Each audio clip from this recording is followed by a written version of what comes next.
तो मूवी शुरू होती है और हमें एक साइंटिस्ट के साथ उसकी एक बेटी वे को दिखाया जाता है। दोनों के चेहरे पर एक अजीब सा निशान है जो कि उनकी खूबसूरती को कम किए जा रहा था। इस साइंटिस्ट ने अपने ही घर में एक लैब बना रखा था और काफी अरसे से वो किसी चीज पर एक्सपेरिमेंट किए जा रहा था। उसी टाइम वे पेपर पर एक फूल का पिक्चर ड्रॉ कर रही थी जिसे क्रॉप फ्लावर भी कहा जाता है। उसके डैड उसे इस फ्लावर के बारे में बताने लग जाते हैं कि इसकी हीलिंग पावर बहुत ही ज्यादा मात्रा में है और ये कई सालों के बाद जंगलों के बीचों बीच उगा हुआ पाया जाता है। साइंटिस्ट बताने लग जाता है कि उन्होंने कई बार उस फूल को अपने एक्सपेरिमेंट में इस्तेमाल किया हुआ था। खैर, काफी दिनों के बाद वो साइंटिस्ट ने एक ऐसा सीरम बना लेता है जिससे वो अपने मुंह के निशान को छुपा सकता था। दरअसल उसने एक ऐसा सीरम को तैयार कर चुका था कि दो चीजों के टिश्यूज को आपस में जोड़ सकता था। यही सब देखते हुए वो एक स्किन का टुकड़ा काटता है और उसमें अपने बनाए गए केमिकल को मिलाकर अपने फेस पर चिपका लेता है। चेहरे पर लगते ही स्किन का वो टुकड़ा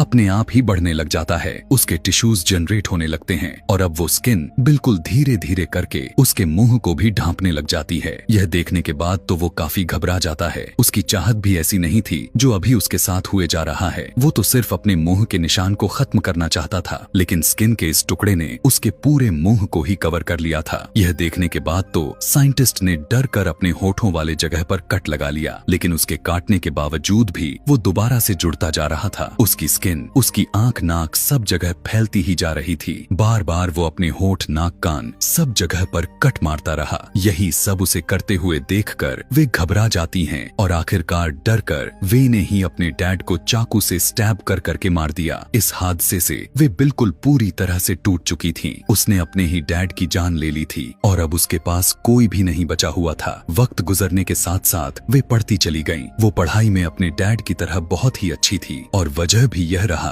कि उसे यूएस की एक बड़ी यूनिवर्सिटी में स्कॉलरशिप मिल गई और वो अपने घर जहां पर रहती थी उस जगह को छोड़कर यूएस चली गई। पता चलता है कि यूएस में वे अपने आंटी के पास में रहने वाली थी जिसकी एंजी नाम की एक बेटी भी थी और एंजी वे के यहाँ आने से खुश इसलिए नहीं थी क्योंकि उसे अपना रूम शेयर करना पड़ रहा। ये खैर, वे अब रूम में चली जाती है और एक छोटा टेम्पल बना लेती है जिसमें अपने डैड के पिक्चर रखकर उनका पूजा करने लगती है। दरअसल वो अपने ही डैड को अपना गॉड मानती थी। कुछ टाइम जब गुजरा तो हम उसके डैड के कुछ नोट्स के साथ कुछ चीजें देख पाते हैं और यह पर हमें यह पता चलता है कि वे अभी तक उसी एक्सपेरिमेंट को किए जा रही है जिसकी वजह से उसकी डैड मारे गए थे। अगले दिन वे की यूनिवर्सिटी का पहला दिन था। वहां जाते हुए उसे रास्ते में एक आदमी मिलता है जो होमलेस था और यहीं फुटपाथ पर बैठा रहता था। उसका चेहरा देखने के लायक तो बिल्कुल भी नहीं था क्योंकि उसका चेहरा बहुत ही ज्यादा बिगड़ा हुआ था। वे उसे कुछ टाइम तक बस देखती रह गई, पूछने पर कि यूनिवर्सिटी